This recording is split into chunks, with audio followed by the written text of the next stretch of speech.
Welcome to Happy on Purpose by Lantern Light, a space for thoughtful conversations with people who live, work, and show up with intention.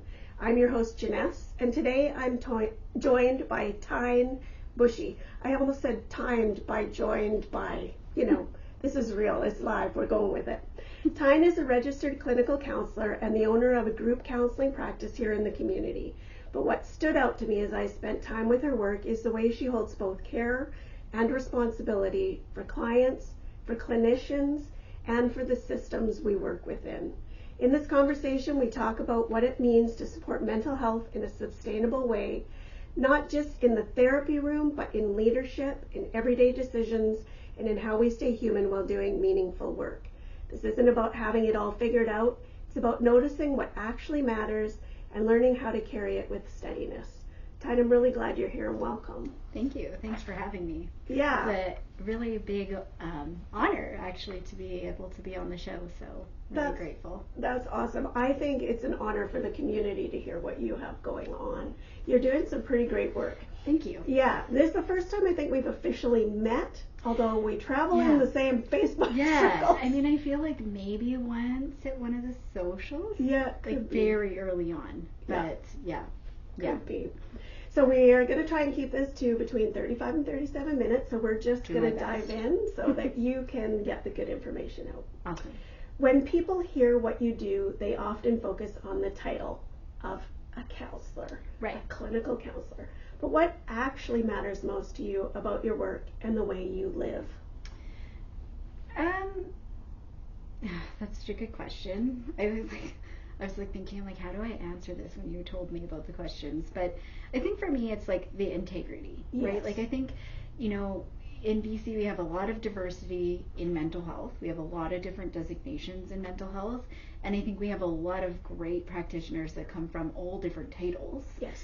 I think what really, stands out to me is acting with integrity and professionalism and trying to I guess just show up with that code of ethics, right? Like best standard of care, best practices for the client, doing no harm. All of those things are consistent among, any designation. Yes. So really, regardless of the title, if you're honoring those things, I think you're showing up and really doing a great job at that point in time. And the clients are going to notice that. Yeah. In terms of my personal life, I would say that those things are really important. Yes, I've heard from, personal, acquaintances and colleagues or, other, I guess, friends and family that they think that, those things are things that I carry through my personal life. I like to act with integrity. I like to act ethically. I don't think our job is one of the jobs that ends at the end of the day. Totally our social media presence at the end of the day matters, even in our personal lives. And so I would say, hopefully that kind of answers the question. Yeah, absolutely, it does. I was hoping you would say that because the way we show up in the office space really needs to be congruent. And we're seeing that even with how we put ourselves on social media, etc. I think people really want the realness of it. They want to know you're not just somebody in the office, but you're somebody totally different outside of the office. Yeah, that's actually a great point, right? That's that authenticity. Absolutely. Right. I was actually thinking I think a lot of people think seeing their counselor outside of the office is kind of like almost seeing a dog walk on two legs. Yeah. They're like, whoa, you're a real person. Yeah. You have real life. You grocery shop. You do things outside of your office. But I think it's that balance of how are you authentic to yourself, while always knowing that you have to be on point too, right? Yeah. Your career doesn't end at the end of the day. It doesn't end in the room. And I think that's a really unique balance to find. It's also, this makes me think of, and this was something that when I was still practicing that always was so hard, is because we need to respect confidentiality when we are out in a small town. Yeah. It's hard sometimes when you've seen quite a few people. You have a very heavy caseload. So sometimes it's hard to remember if this person hasn't been in your office in a year or whatever. You'd recognize them, but it would take me a minute to figure out how how to, like, should I say hello or Right. should I respect their confidentiality? Yeah. So I always just waited. And Yes. even still, which Yeah. I get called, maybe look a little snobbish, because sometimes I have to wait for that cue. Yeah. And then I'm like, oh wait, that wasn't a client. I know. I always tell my clients, like, straight up, right? Because we live in a small community, Yes. and even further small, right? Like, I don't live in Vernon, I live in Lumby, so work is in Vernon, but I'm, the communities are small. Yes.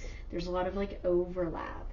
And I always tell them first thing, like, just so you know, if you see me in public, I'm not going to address you because that's a confidentiality thing. So, you're welcome to do what feels right for you, but I'm not going to make that first step and breach your confidentiality in that way. And then I always will tell them that, like, if you see me in the gym or the grocery store, like, don't be offended because I'm actually, like, quite blind. And I won't be wearing my glasses. So, like, I probably can't actually, like, I'm probably sitting there wondering, like, is that them? Right. Or not. Like, I can see short distance as well. Long distance, not so great. Yeah.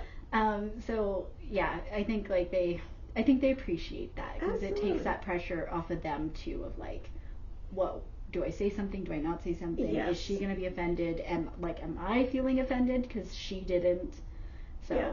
And even just, we don't know who they're there with, in our line of work. And, as I said, I didn't do a lot of crime victims assistance or heavy trauma work, but you do. Yeah. And we don't know who they're with and how it will be received if they have to explain who you are. Absolutely. And then that puts the client in a position of either having to lie or admitting that they're seeing somebody. Yeah. So it's an interesting dynamic that actually has not come up yet in my conversations with other people in mental health, but it is an interesting thing to try to navigate. Yeah. And it can be stressful on us too. Yeah. Yeah, because you obviously don't want your clients to feel hurt, right? Of course. Like, I think when they don't know, they can and they don't have that problem with the breach per se, they can kind of feel like, oh, I just got blown off Right. by my counselor, like, and I think one of the things that's really unique is, like, we build such, like, beautiful, robust relationships with our clients, right? Like, where it's, it is professional, but it feels so far past professional, like, in that realm of, like, really connected. Yes. So I think for them, it can feel really personal when you see somebody once a week and they know all these things about you and you feel very deeply connected to them, and then you see them in the grocery store and they don't even acknowledge you. Yes. So, like, letting them know that that's an expectation, I think, is really important. And I think, like, that kind of wraps into, like, how do you balance, like, all of the rules that we have, all of the expectations of us in our professional and our personal life, because I'm sure, like, a lot of counselors in their personal life would love to be able to say hi to their clients, would love to be able to sit down and be like, oh, sure, I'll join you for a coffee, like, in, like, non-professionally. Yes. But we just can't do that. We cannot do that. It's always been hard because if there's always the languaging of find your niche, who do you love working with the most, and you find those people, and there's been people that say, I would really love to be your friend. I know. And it's like, what an absolute compliment. And it does show that you've built rapport and all the rest, and we're privy to some of the deepest, innermost parts of somebody. Yeah. And it really is very hard to explain why that just professionally cannot happen. Yeah. And I think, like, those feeling probably goes mutually both ways. Yes. In some circumstances, for sure. And, I think clients understand the need for that boundary. Yeah. Right? They don't, Once they explained. Once it's explained. Yeah, they don't want a counselor that's biased, right? Totally. In certain ways because they are there to get help. Yes. But I think, like, it is a unique circumstance because you do build relationships that feel far more than just professional relationships. Yeah. And very quickly, usually. Yeah, I agree. And you get to seeing people at their most vulnerable. Yeah. Yeah. Although, like, also uniquely is, like, they don't know very much about you, right? So there's that dual, like, it's one-sided, but you feel so much a part of their lives. Yes. Yeah, you're definitely a window into their lives for sure. Yeah. Yeah, it's such an amazing profession. There's just a lot of checks and balances. Yeah. And a lot of self-care and a lot of making sure we stay well, right? Yeah, absolutely.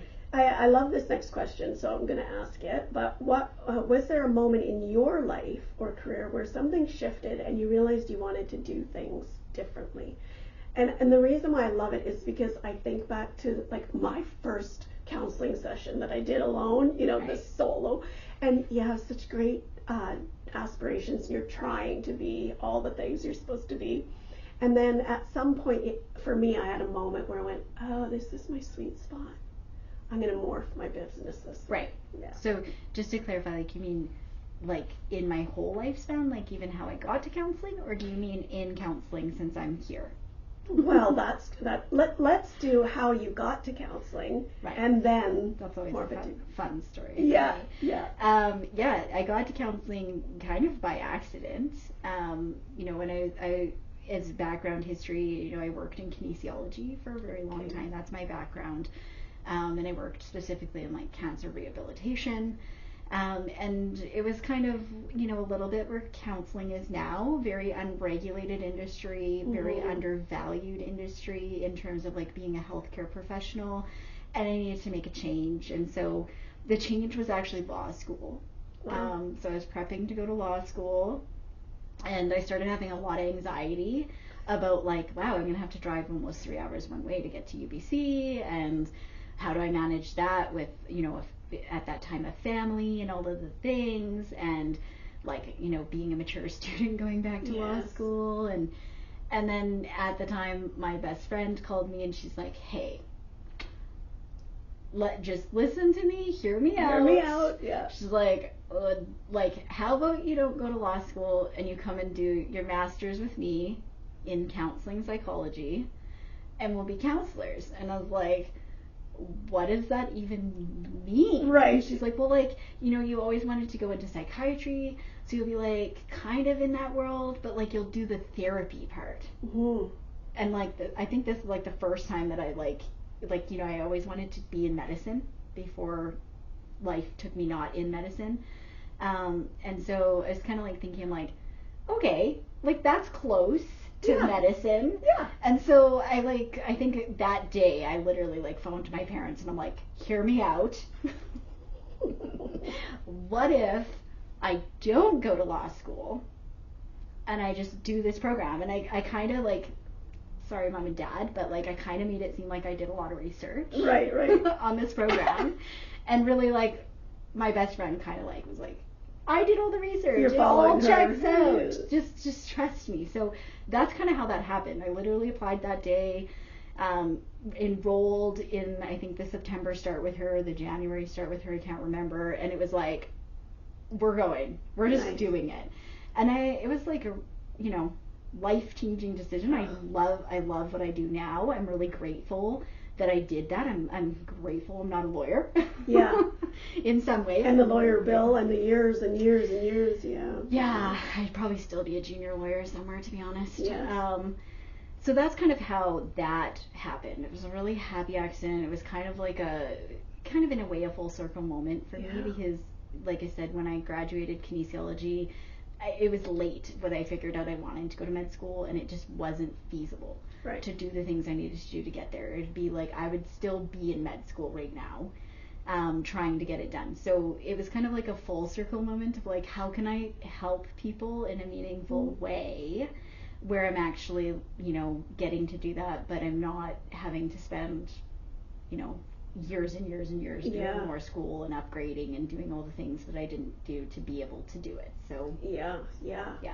I love that. Those are those, as Bob Ross would say, happy little accidents, right? Like it's always, I don't want to say inspiring, I don't know what the right word is, but so many people just end up where they end up doing work that they really, really love, kind of on accident. Yeah. But when I roll it back, it's a willingness to say yes to something. And I've always believed other people know us better than we know ourselves. Yeah.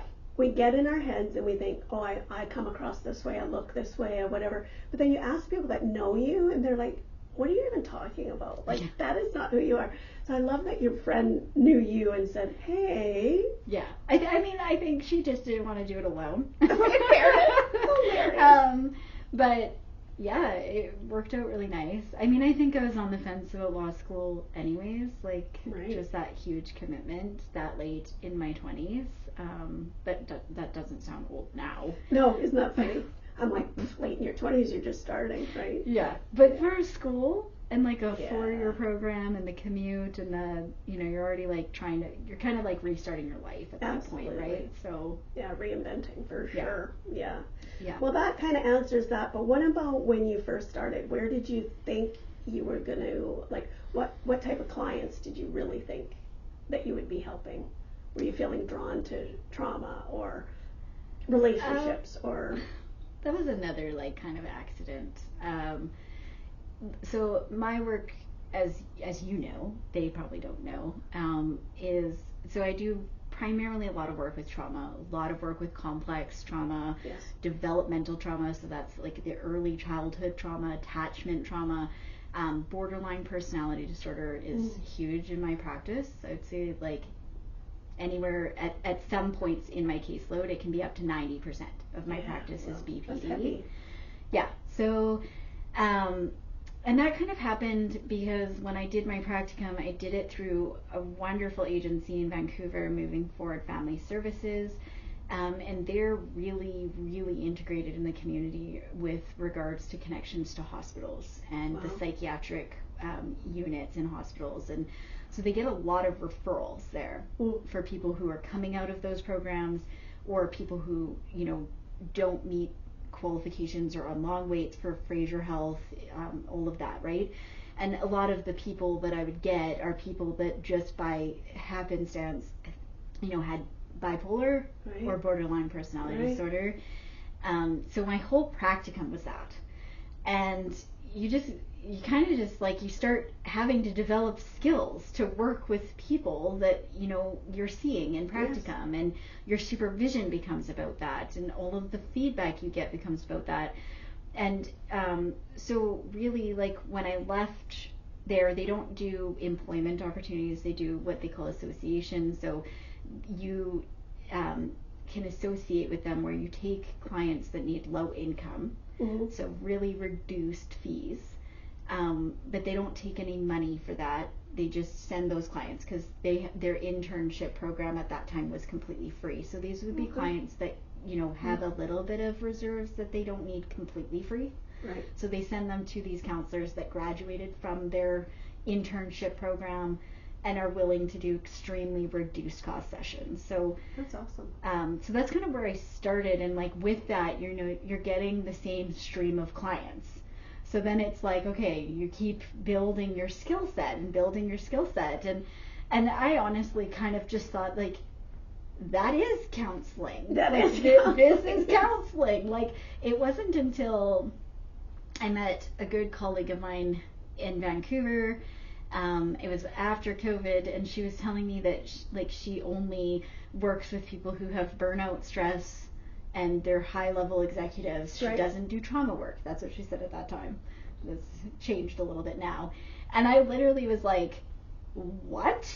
Like, that's an option? Yeah. Like, you can choose that? And it just never crossed my mind because, like, I didn't even know that was a thing. Like, I didn't even know that, like, I knew career counseling existed. I didn't see that as the same, though. To me, like, it has always been a thing, with mental health, that you're working with people who have, mental health related issues. Not that stress and burnout aren't, right? But just, like, the severity has always just been a part of my, I guess, counseling journey. Yeah. It never occurred to me to consider that it didn't have to be that way.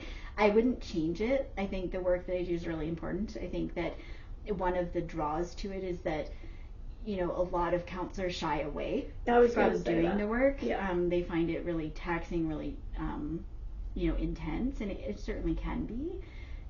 But it's so needed. Right? Like, these are the people that really need the services, and there's not enough people in private practice that want to do that type of work consistently or make their practice about that type of work. So you know, Very it fits for me, but it kind of fit for me because it was like all I knew. Yeah.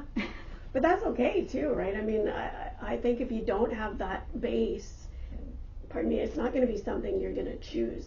Well, I shouldn't say it like that. I don't know that anybody really fully chooses to say, oh, I'm going to be an intense trauma count, unless you have that background and experience. Yeah, and sometimes, like, you just get thrown into that. Yeah. Like, yeah. I remember thinking, like, wow, I really need to do trainings to be working with these clients at that time, which seems weird because it wasn't that long ago. Like, I feel like that's how much we've progressed in our industry, but at that time, you know, you couldn't do things like EMDR unless you were graduated already, and you were registered. Right. And now I think they have like a student program where you can do it as a student as a part of your schooling. Right. I don't know exactly all the like technicalities around that, but like before that wasn't an option. So you were kind of like coming out of your master's and you were just kind of thrown into it without like and doing the best you can, building those foundations, the rapport, the safety, all the things.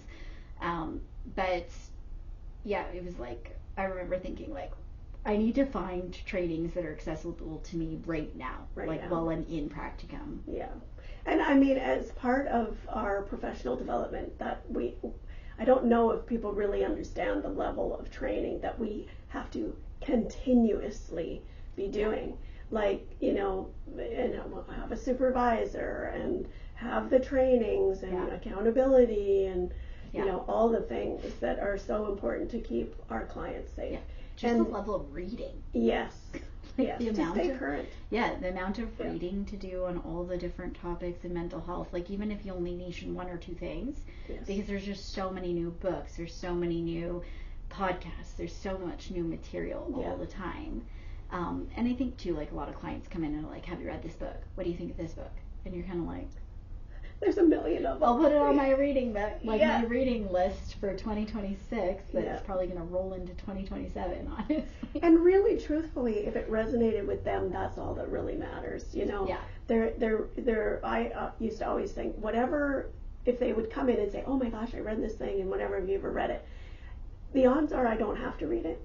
They are getting something out of it, and even by nature of them telling me what they learned in that book, and then having that container to process it and reflect it back into what the situation that they're going through, that is the bomb. Yeah. Right? There's so many good ways to do good work in a counseling session. Yeah. And they never really look the same. That's what I always loved, that there's so much variety and you never really knew what was coming through the door. Yeah. That's so great. That's so true. Yeah. Yeah, even when you think you know. Yeah, even you might have a plan for the session. Even when I make notes of like where we're going in the next session, they're on board. You know, you never know. Yeah. Like our adaptability, insane. And we don't know what happened in the week or two or month between sessions. Yeah. So we can be thinking we're leaving, left off where we left off, but they've had a whole life happen in that mix. Yeah. Absolutely. It's so good. That kind of makes me want to morph into the question of what do people often misunderstand about counseling, therapy, or mental health work, in your opinion? Right. I love that question. Yeah. I think that's so important. The biggest thing that I see is they think, not everyone, but you do get this perception that, you know, we have a magic wand, that we're going to wave it, and things will just make it just gets better instantly. You know, I think like that's, you know, what am I trying to say? I totally appreciate and understand the desire when you feel that poorly or unstable or whatever you're feeling to want to be better instantly. Yes. But, you know, therapy is work. Healing is not linear.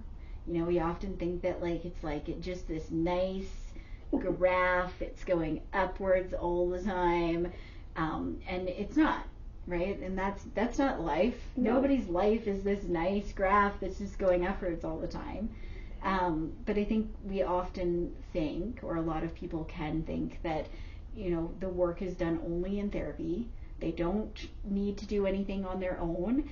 And, you know, we see that, and you can see that, right? You see that in the trajectory of the sessions, because the clients that, practice their skills, they take what you've taught them about communication or boundaries, and they don't have to do it perfectly, but they work with it, they try to implement it, they come back, they give you feedback. I tried to do this, it didn't work, this is why it didn't work, or this is why I think it didn't work. How do we, and then you work with that, right? So it's an evolving plan.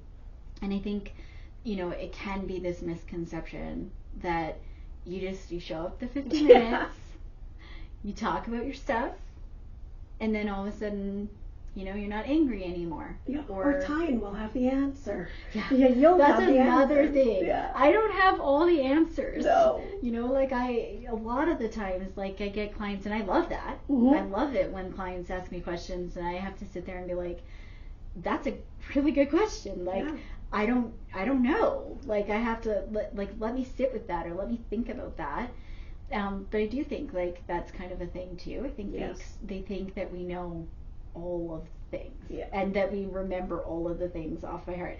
I can tell you, we remember all of the other things, like names of partners from 5 years ago. Yes. We don't know all of the other things that's relevant, right? Yeah. So that's kind of the joke, right? Is we remember all of those details. Yes. But yeah, I would say those are kind of that would be the one that I'd pick. I love that.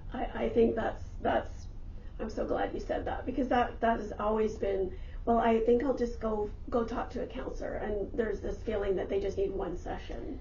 Yeah. And unfortunately, I appreciate that people sometimes don't have benefits or insurance, and so they're paying out of pocket. And so one session can seem like a huge investment. But if you ask the therapist to give you something to take home with you, there's always something. A suggestion, a little bit of homework, a script on how to use boundaries. There's always something. But you have to know it's like going to the gym. You don't go to the gym one time and come out with the results. Wouldn't that be great? Wouldn't that be amazing? You don't change your diet overnight and have it stick. You might have good success, but there is a fallback. There's a messy middle. There's you've made enough changes that it actually feels a little more uncomfortable sometimes. But you're getting there. You're getting there. Stay the course. Stay the course. Yeah, that's actually interesting. It reminds me, I was reading some research this week, actually. It was talking about how they've discovered that the process of habit building actually feels a lot like failure for people, because the process of rewiring the brain, our brain actually wants to fight that, because it's doing something that's not its normal path. And so I think that's kind of the same with therapy, right? If it's a part of building new habits, building healthy, constructive, coping mechanisms and things. And sometimes that feels like we're failing, because we're doing things so different than what we're used to doing. Yeah. And what we're used to doing maybe isn't as effective as it used to be. But I think trusting that process and knowing that it does feel messy, it does feel uncomfortable. We do have to do the skills. I hate to be the one to say that. Exactly. I get a lot of clients that are a little bit resistant to that. They're but the skills don't work. And it's sometimes they don't work. Sometimes they're not going to be enough. You're not going to outskill yourself. Yes. When the thing that's so activating, so big. But where would we be without them? And it's those consistent input daily is helps regulate the nervous system and all of that. So, and it's different than what you've known. There is if you want change, there's so many cliches and cheesy little statements that as you get older you realize they're all true. Nothing changes if nothing changes, and the discomfort is in the change, and so we have to be okay with the discomfort. I mean, if we weren't uncomfortable, when we look at organisms, maybe somebody that's a microbiologist is going to be oh my God, women, don't talk about this. Don't talk about the cleanup. Yeah, don't talk about things you don't know. But from what I understand about organisms is there needs to be adversion, something that creates the need to adapt, right? So if an organism's happy, it's just it's going to live and replicate, and it's going to be like perfect, right? Like why would it change? But as soon as there's any type of like adversity in the environment or any type of challenge, it learns to adapt. And like we're really no different than that, right? Like adversity, challenge, that's what builds resiliency. And like, I don't want to undermine the fact that like there's horrible circumstances that happen to people that shouldn't happen just to build resiliency. Like that's not what I'm talking about. But like those uncomfortable moments in therapy where it's like working on that new skill and it's uncomfortable. That's that resiliency building moment. One of the biggest ones I always came up against, because I love boundary work, right? Boundary. People get tired of hearing about it, but there's the thinking that by setting clear boundaries, you're being rude. Right. Or not nice, not accommodating. And we are Canadians. Right. We are so nice. So yeah, I mean, that's just one example of, if you're getting told by your therapist you need to do boundary work, be prepared. It's uncomfortable. It's uncomfortable. To say something different to somebody. Yeah. And not have the expectation that they are going to be fully on board. They're just going to magically know your boundary and they're going to stop doing whatever it is that they get. It does not happen like that. No. I always talk about, boundaries aren't about punishment. Right. It's not about punishing somebody else. It's about self-love, right? Like boundaries are a reflection of how much like loving yourself and respecting your needs in those moments. And I think clients need to hear that reframe because it does feel like punishment. Totally. Especially, if they're having people that trespass boundaries, right? And like, or just like people who don't hear boundaries well, then it's like, it feels like you are doing something wrong. Yeah. Those are all such good little things you stick a pin in, though. When you're doing that work, you just find out where the discomfort is. And those are good things to talk about in your session. For sure. Yeah. So what's a small everyday choice that quietly shapes your life more than people might expect? Oh, I don't even know how to answer that. Small everyday choice. So, I mean, we talked about integrity. We talked about staying in alignment.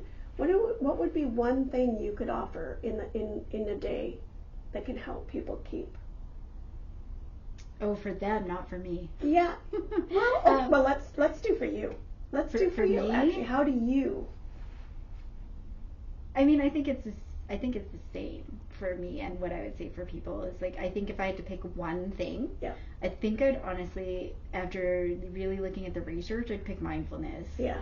I just think like I come from such a background around like neuroscience, nervous system, all of that kind of component. There's a lot of strong research around like how mindfulness actually impacts the nervous system, impacts the brain. And I think like it's such an easy thing that we could do, right? Because I think some people think mindfulness, they think meditation. Okay, I have to now sit in a room in the dark for 45 minutes and not think about anything else but nothing. And like, sure, you can do that. There's nothing wrong with that if that's what you want to do. But mindfulness can also be like such small moments, like just mindful of like, my mouth is a little bit dry, I should drink some water. Yep. Mindful about like, what does our food actually taste like when we eat it? How do I feel watching this comedy skit on TikTok? Yeah. You can incorporate like small reflections of mindfulness all the time, but I think just being present and being mindful, especially in the society we live in today, which is very disconnected, in my opinion. It's very like, you hear a lot of reports of like, I feel lonely, I'm lacking community, I don't know how to connect. And I think one of the ways that we do that is by being present and being mindful. Like it starts with us, right? You can't connect with other people if you can't be mindful and present enough to do that. So I think that would be the one thing that I think people could really do is like just slow down and spend a few minutes in your day being present and being mindful. Yeah. I even think it's an interesting thing. I love that you said that. I keep saying that. I love that you said that, but I do. This interview is really resonating with me. But there is sometimes you hear that, you need to have if you're going to be teaching mindfulness or mindfulness is so much more than what you see on TikTok and whatever. I don't agree. I think mindfulness is something we inherently know how to do. We have just forgotten. And for me, it's simple things like, even if you're driving, which I shouldn't say this because this is a radio program, but turn off your radio. Right. Have nothing on. But not this episode. Not this episode. Don't turn this one off. Not Saturdays at 1 o'clock. Definitely have your radio on. But if the car can be such a great little pod for thinking. And when you turn off that external source, you are mindful of the people crossing the street. Can you look outside and see? Yeah. Can you feel when you see somebody doing something? Is judgment coming up? Yeah. Are you really present in this moment of just driving? Yeah. Right? Yeah. So mindfulness can be, I am all about it because I cannot meditate for love nor money. I am way too, I won't use all the labels that I've been given in my lifetime. But yeah, it's very hard for me. So I have to be very diligent about it. I have to quiet myself. Yeah. Yeah, and we get so much stimulus, right? Like a lot of our lives are connected to social media, phones, computers, like tech. We're very dialed in tech all the time, for most people, right? Yeah. And so I think like really being able to just give yourself breaths of disconnecting. I know like the recent research I was reading was talking about like consistency over duration. Yes. So if you can be more consistent even for shorter periods of time, you see more benefits, and like really profound benefits, right? And like mindfulness, we see it across so many orientations. Like I always love it when clients come in and they're like, you can just tell, like you build the rapport and you say like, I can tell that you're not gonna like this, but like mindfulness is the answer, and they're like roll their eyes. Like, like, you're right, I don't like it. But it's very true, right? Because so DBT, mindfulness, is all over dialectical behavioral therapy for people who don't know what DBT is. Yeah. There's mindfulness in CBT now. There's mindfulness in EMDR now. ACT, all of them. Yeah. Mindfulness is everywhere, even if we're not calling it mindfulness. Yes. All of the therapeutic orientations that people think are going to help you get better, they're using mindfulness. Yeah, and they're the ones that have been tested. Yeah. And been around the longest. The most common one tends to be cognitive behavioral therapy, CBT, which has been around forever and is the most research based. Yeah. And it's got a heavy component of being present, so that you can change the direction of the behaviors and all absolutely. the rest. So it's not new. Yeah. That's the irony. Like, this is not a new thing. It's been around forever. I don't know how we're doing for time, but we're getting there. We're getting there. Yeah, we'll do one more. Okay. One more question, if that's okay with you. Yeah, absolutely. I was just going to say, because I was going to say the other thing would be self-compassion, but I won't get into that because. Well, but that is important. Yeah, that would be the other thing. If you could add one thing in, and you really weren't going to do mindfulness, I would say, speak to somebody, find resources, and really like work the skill of self-compassion. I think there's a book called Radical Compassion, or Radical. I can see it in my head. I think her last name starts with a B. Rachel Brack, maybe? Right. Does that make sense? I don't know. Yeah. At any rate, yes, we are. I'm glad you guided me back to time because I'm enjoying this so much. We talk forever. Okay, so for, you know what? I think we're probably just going to wrap it up. So let's just say, let's go through where people can find you. You're in the Vernon area. Yeah. Your office is in Vernon. Yeah. You probably do you do online sessions? I do, as well? So I try to be very flexible. So I have in-person sessions right downtown in Vernon and online sessions as well. So whatever works best for the client. So that's awesome. We had talked about fees. Do you have sliding scale? I do, yeah. Okay. So right now I'm limiting my sliding fee because I have a wonderful intern that's under me. Nice. And I just found it was, it overshadowed her. Yeah. People were like, no, I will pay you even more than her to work with you. Yeah. And that it wasn't fair to her. So, but I do in my general practice have sliding fee, yeah. That's awesome. That's awesome. Well, here we are. We're going to have to wrap it up. I know. And we'll put your links in the comments under the video. But for the listeners, did you want to just spell out your website so that they know where they can find you? Yeah. So my website's just my first and last name. So Tyne, Tyne, BUCHYRCC.com. There you go. Sorry, Oh, I sprung that on you. I know. It's like you just click the link. I don't know what I was it is. just like, is it .com? What am I saying? It's my email address or my website? It is TYNEBUCHYRCC.com. Yeah, RCC, Registered Clinical Counsellor. We got it. We got it. Well, Tyne, thank you so much for your time today and for the care, thoughtfulness, and wisdom you bring to this work. Really appreciate the way you shared so openly and grounded this conversation in both experience and humanity. We've gone over where you can get a hold of Tyne. So, and who's your associate?